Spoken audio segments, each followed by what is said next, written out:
남편이 세상을 떠난 지 벌써 5년이 흘렀습니다. 번듯한 직장을 다니던 남편이 갑작스런 사고로 제 곁을 떠났을 때 하늘이 무너지는 것 같았죠. 당장 20살 딸아이와 두 식구의 생계가 막막했습니다. 그때 손을 내밀어 준 건 남편의 오랜 친구였던 김진태 회장이었습니다.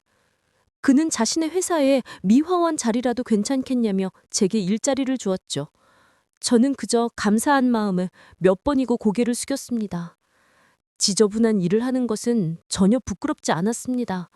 제 땀으로 번 돈으로 딸아이를 건사할 수 있다는 것만으로도 행복했으니까요. 하지만 그 행복은 오래가지 않았습니다. 제 평온한 일상을 지옥으로 만든 건 바로 김 회장의 외동딸 김유라 팀장이었죠. 어느 날 아침 막 사무실 바닥에 왁스칠을 끝낸 참이었습니다. 반짝이는 복도를 보며 잠시 숨을 돌리는데 또각거리는 하이힐 소리와 함께 김유라가 나타났습니다. 아줌마, 아직도 안 끝났어요? 내가 출근하기 전까지 다 끝내놓으라고 했을 텐데. 저는 시계를 보며 대답했습니다. 아직 출근 시간 30분 전입니다, 팀장님. 하지만 그녀는 제 말을 가볍게 무시했습니다. 그녀는 손에 들고 있던 커피를 보란 듯이 바닥에 쏟아버렸습니다.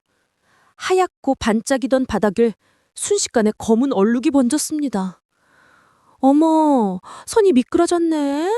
이거 좀 빨리 치워요. 손님들 오시기 전에. 보기 흉하잖아.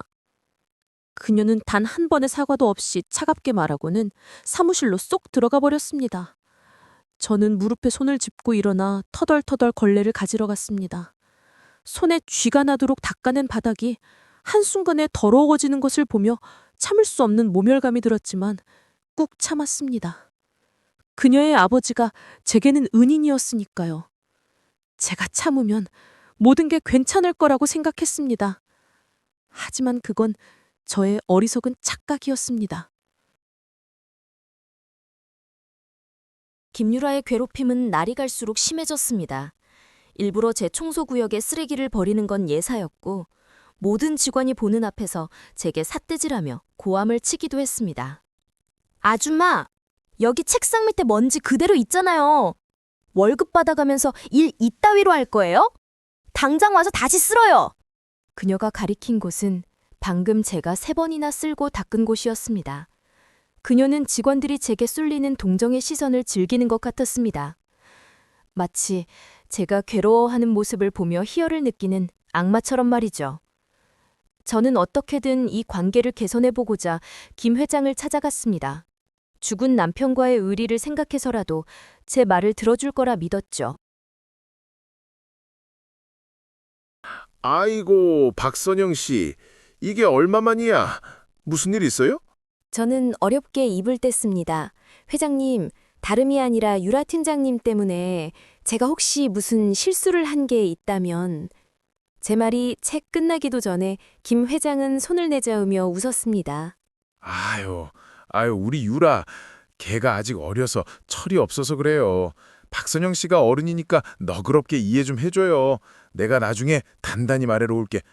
죽은 내 친구 부인인데 내가 잘 챙겨야지. 그는 제 어깨를 두드리며 인자하게 말했지만 그 눈빛 어디에도 제 고통에 대한 공감은 없었습니다. 그저 귀찮은 일을 빨리 덮고 싶어하는 기색이 역력했죠. 그때 깨달았습니다. 이곳에서 저를 지켜줄 사람은 아무도 없다는 것을. 저는 김 회장 부녀에게 인질로 잡힌 것이나 다름없었습니다. 그러던 어느 날 제 인생을 송두리째 뒤흔드는 사건이 터지고 말았습니다. 회사 사활이 걸린 중요한 프레젠테이션을 앞둔 날이었습니다.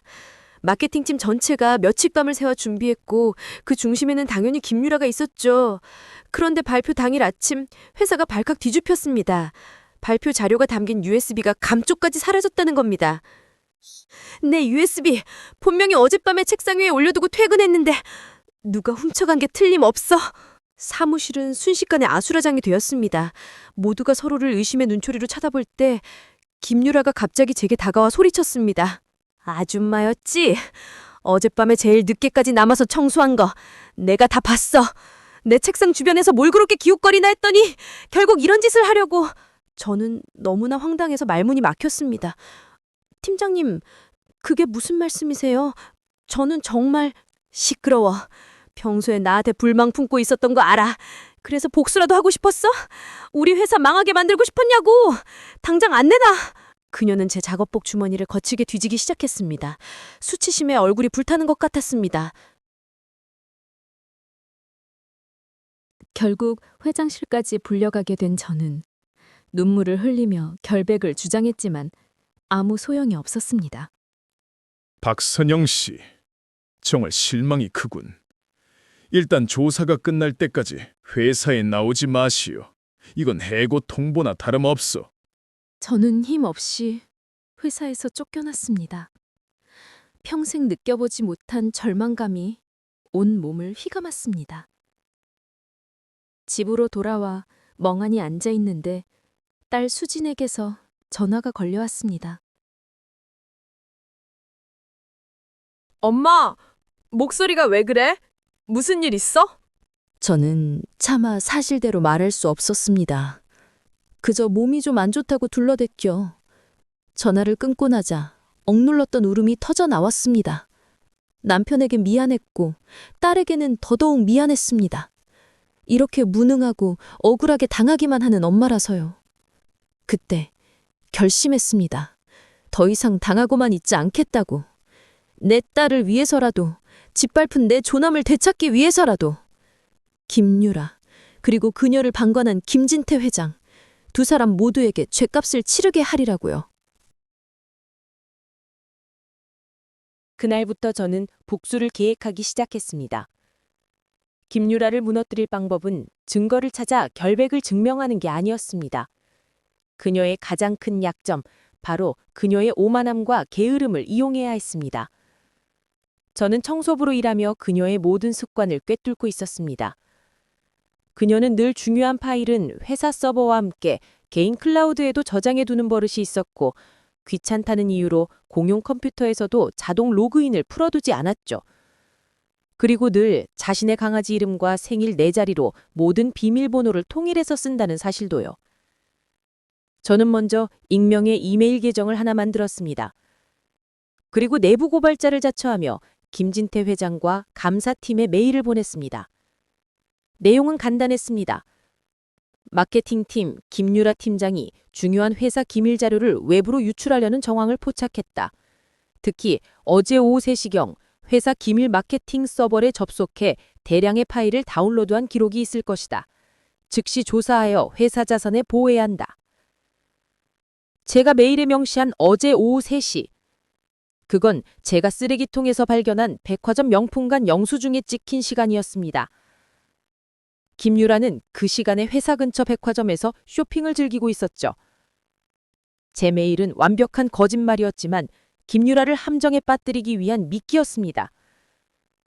예상대로 회사는 발칵 뒤집혔고, 김 회장은 딸을 믿으면서도 혹시 모를 상황에 대비해 감사팀에 조사를 지시했습니다. 이 소식을 전해들은 김유라는 패닉에 빠졌습니다. 비록 자료를 유출하지는 않았지만 평소 회사 컴퓨터로 주식 투자를 하거나 쇼핑 목록에 정리하는 등 찔리는 구석이 많았기 때문이죠.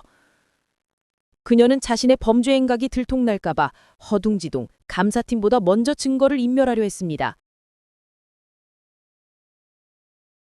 유라야, 너 지금 뭘 하고 있는 거냐? 아빠, 그게 아니라 이건 그냥 불필요한 파일들을 정리하고 있었어요. 정말이에요. 하지만 이미 때는 늦었습니다. 감사팀 직원은 서버 접속 기록을 확인하고는 굳은 얼굴로 보고했습니다. 회장님, 김유라 팀장님께서 방금 전 내부 고발 메일에 명시된 시각의 접속 기록을 포함하여 대량의 로그 파일을 삭제했습니다. 아니에요. 이건 함정이에요. 다 저 청소 아줌마가 꾸민 짓이라고요. 걔가 나한테 앙심을 품고. 바로 그때 제가 회장실 문을 열고 들어섰습니다. 감사팀의 요청으로 참고인 자격으로 온 것이었죠. 저는 김유래를 똑바로 쳐다보며 준비해온 영수증을 책상 위에 올려놓았습니다.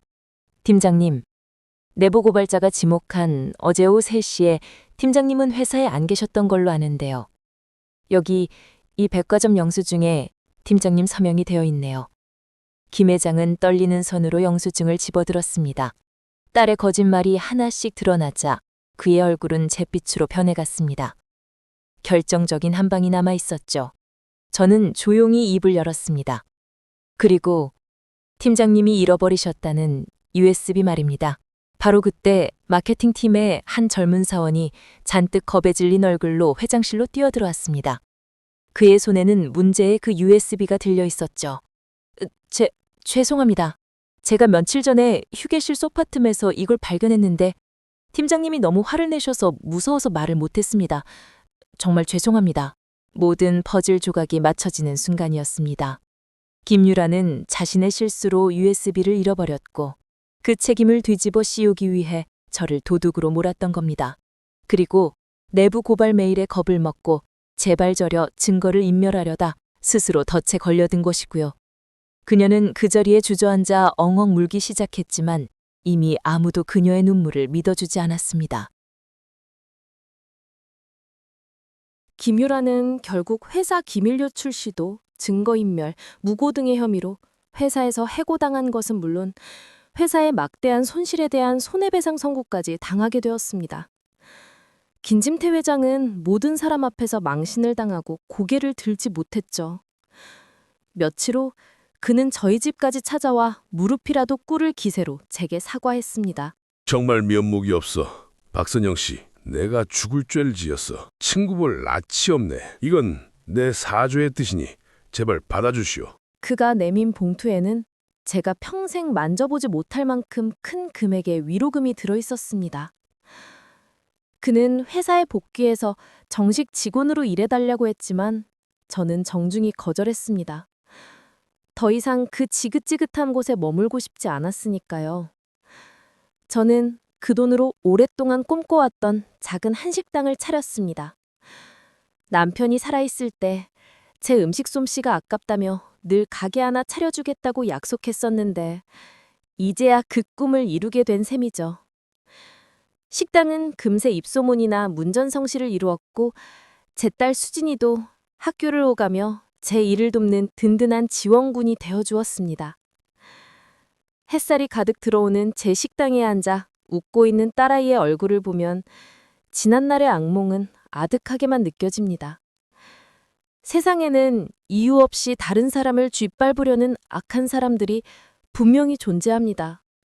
하지만 그들에게 똑같은 방식으로 맞서면 나 또한 괴물이 될 뿐이죠.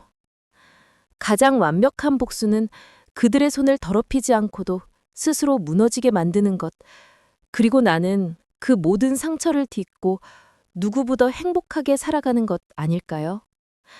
저는 이제 제 인생의 온전한 주인이 되어 제 딸과 함께 찬란한 내일을 향해 걸어갈 것입니다.